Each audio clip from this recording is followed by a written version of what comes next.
بسم اللہ الرحمن الرحیم۔ السلام علیکم پیارے پاکستانی، امید ہے آپ جاؤں گے خوش ہوں گے یا خوش رہنے کی کوشش کر رہے ہوں گے۔ آج میں بات کرنا چاہ رہا ہوں پھر سے ایک پرانی جو سب نے میڈیا نے، سوشل میڈیا نے اور یوٹیوب پہ سب نے ذکر کرنا چھوڑ دیا ہے کہ کسی بھی دنیا میں کسی ملک کا کرمنل وزیر اعظم ہو سکتا ہے۔ ایک وہ آدمی جس نے عدالت میں کھڑے ہو کے یہ بیان دیا ہو کہ میں ذمہ دار ہوں، اور ایک حلفیہ بیان عدالت میں جمع کروایا ہو، کیا وہ کسی ملک کا وزیر اعظم ہو سکتا ہے؟ کیا وہ صادق اور امین ہو سکتا ہے؟ کیا اس پہ کسی قسم کا اعتبار کیا جا سکتا ہے جو جھوٹا پیپر عدالت میں جمع کروائے، ایک سٹیمپ پیپر، ایک سرکاری دستاویز تیار کر کے عدالت میں جمع کروائے اور کہے کہ میں ذمہ دار ہوں، میں گارنٹی لیتا ہوں، میں ضمانت دیتا ہوں اس آدمی کی؟ سب سے پہلے تو دنیا میں کہاں ایک بھائی دوسرے بھائی کی ضمانت دیتا ہے؟ اگر دے بھی دے اور وہ اس کی بات وہ اس پہ پورا نہ اترے، اس کو کون سا ملک وزیر اعظم بناتا ہے؟ لیکن یہ پاکستان میں ہو چکا ہے، اور یہ صرف اور صرف ملٹری اسٹیبلشمنٹ کی آشرواد، یعنی کہ ہماری جو ملٹری اسٹیبلشمنٹ میں بیٹھے جرنل ہیں، ایک کرمنل ہی کرمنل کا ساتھ دیتا ہے، اور پاکستان پہ پچھلے 75 سال سے ان کرمنلز کا قبضہ ہے۔ ان کرمنلز کا قبضہ ہے جنہوں نے ایک مجرموں کی پارٹی کو، اور سب زرداری سمیت سب کے سب مجرم ہیں۔ زرداری ایک فنانسر ہے ٹیررزم کا، نواز شریف ایک کریٹر ہے ٹیررزم کا، اور فضل الرحمان ایک پرووائڈر ہے ٹیررسٹ کا۔ اس کے بندے ہیں، ان کا سرمایہ ہے، ان کا جنگوی گروپ جس میں رانا ثناءاللہ ملا ہوا ہے، سارے یہ سارے کے سارے ٹیررسٹ ہیں، اور یہ سارے پاکستان پہ اس وقت حکومت کر رہے ہیں اور قبضہ کر کے بیٹھے ہوئے ہیں، اور اس کے ساتھ ان کے ساتھ ملے ہوئے ہیں ملٹری اسٹیبلشمنٹ میں بیٹھے ہوئے لوگ، اور عدالتوں میں بیٹھے ہوئے جج ان کے ساتھ ملے ہوئے ہیں یا ان کے کانے ہیں۔ اس طرح کے لوگوں کو کہیں بھی کائنات میں، دنیا میں اقتدار نہیں مل سکتا، لیکن پاکستان میں دیا گیا ہے۔ پاکستان میں صرف کرمنلوں کا راج ہے، یہاں پہ ہر جگہ پہ وہ کہتے ہیں ہر شاخ پہ الو بیٹھا ہے، انجام گلستہ کیا ہوگا۔ کتنے عرصے سے چلاتا چلا آ رہا ہوں، کبھی ہو سکتا ہے کہ ایک بندہ جس نے عدالت کے اندر جھوٹا حلفیہ بیان جمع کروایا ہو وہ وزیر اعظم بن جائے؟ وہ شہباز شریف جس نے اپنے بھائی نواز شریف کے لیے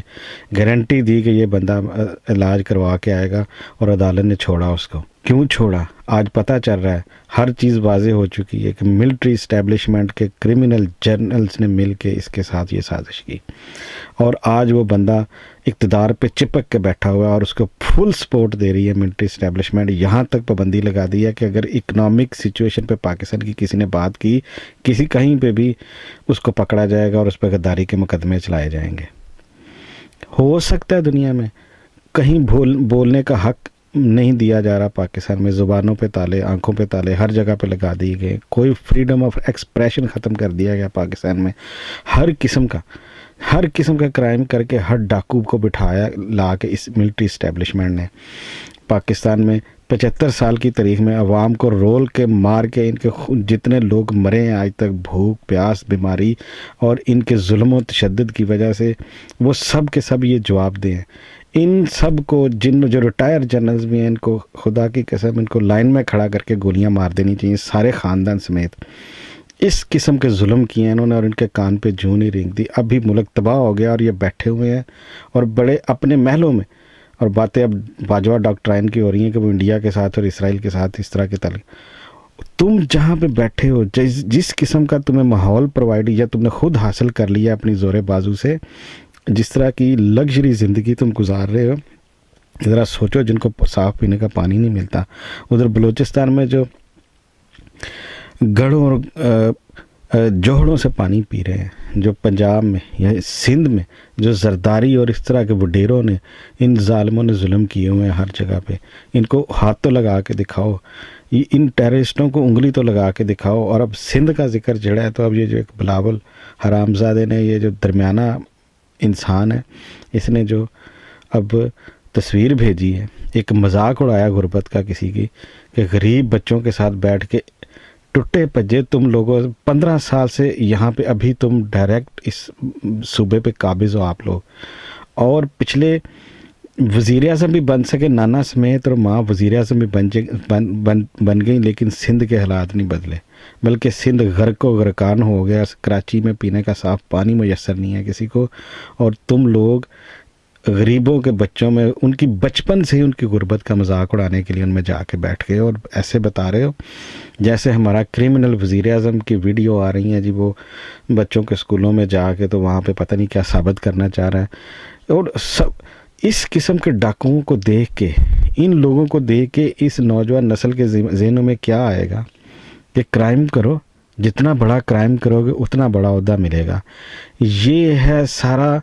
رزلٹ جو ان نوجوان لوگوں کے بچوں کے ذہنوں میں آئے گا۔ اور ان کو اس ملک میں کوئی ایماندار آدمی ہے، کوئی جواز ہے اس ملک کے قائم رہنے کا جو یہ کر رہے ہیں، جہاں پہ نا انصاف ہے۔ یعنی کہ اللہ تعالیٰ کے بنائے ہوئے اسلام، مسلمانوں کو مسلمان بنتے ہیں اور اسلام کو یہ مانتے ہیں کہ اللہ تعالیٰ کے بتائے ہوئے ہر قانون کی مخالفت کر رہے ہیں، انصاف تو دے ہی نہیں رہے ہیں کہیں بھی کسی کو، اور لوگوں کے حقوق تو بالکل بھی نہیں دے رہے ہیں، کچھ نہیں ہے۔ اور چپک کے بیٹھے، اور ملٹری اسٹیبلشمنٹ اس میں بیٹھے ہوئے آئی ایس آئی کا چیف حرام زادہ وہ ندیم انجم، اور پتہ نہیں یہ کیا کتنے ہیں یہ ڈرٹی ہیریز اور سارا کچھ۔ آج ہر چیز باہر آ گئی ہے، لوگوں کو پتہ چل گیا ہے، لیکن ملٹری اسٹیبلشمنٹ اپنی اسی ڈگر پہ چل رہی ہے، وہ انہی کرمینل کے ساتھ سیٹسفائی، کیونکہ وہ خود کرمینل ہیں، کیونکہ خود ان کے ہاتھوں میں ہاتھ ڈال کے چل رہے ہیں۔ اب ان میں باس کون ہے اس مافیا کا، جس سے یہ ملک، جو یہ مافیا اس ملک کو دھکیل رہی ہے، عوام کو مار رہی ہے، ان کے ہر قسم کے حقوق غصب کر رہی ہے۔ کوئی ہیومن رائٹس نہیں ہے اس ملک میں رہ گئے، کوئی رائٹ آف سپیچ نہیں رہ گیا، سب کچھ ختم کر دیا ہے انہوں نے اپنی مرضی کے لیے، انہوں نے اپنی عیاشیوں کے لیے۔ پچھلے 70-75 سال سے اس قوم پہ مولوی چڑھا کے جھوٹے سچے، اور قوم میں مذہب اور فرقے اور قوموں میں تقسیم کر کے، اور اس طرح کے جھوٹے لوگوں کو لے کے آئے ہیں۔ جو اب یہ جو ایک اور سکینڈل نکلا ہے، یہ اس کا حرامزادہ خواجہ سعد رفیق کا، جو ریلوے منسٹر اپنی تصویریں چھپوا رہا تھا، میں ریلوے کو کھینچ رہا ہوں، اب وہ چائنا سے منگوا کے بوگیاں وہ نہ لگ رہی ہیں، اور ٹرین کے وہ حصے ہم نے یہ کر دیا وہ کر دیا، اور 11 ارب یا پتہ نہیں کتنے کا نقصان کر دیا۔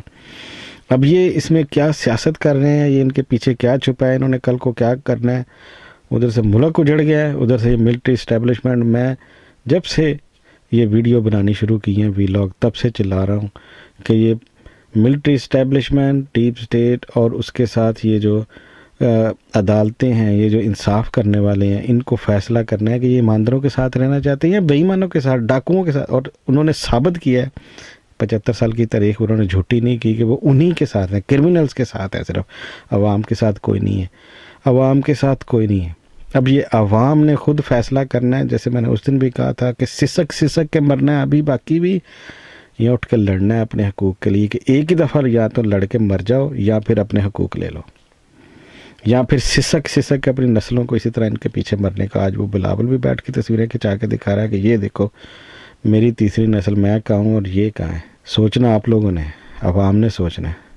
اس کے ساتھ ہی میں اپنی بات ختم کرتا ہوں۔ پاکستان زندہ باد، پاکستانی قوم پائندہ باد۔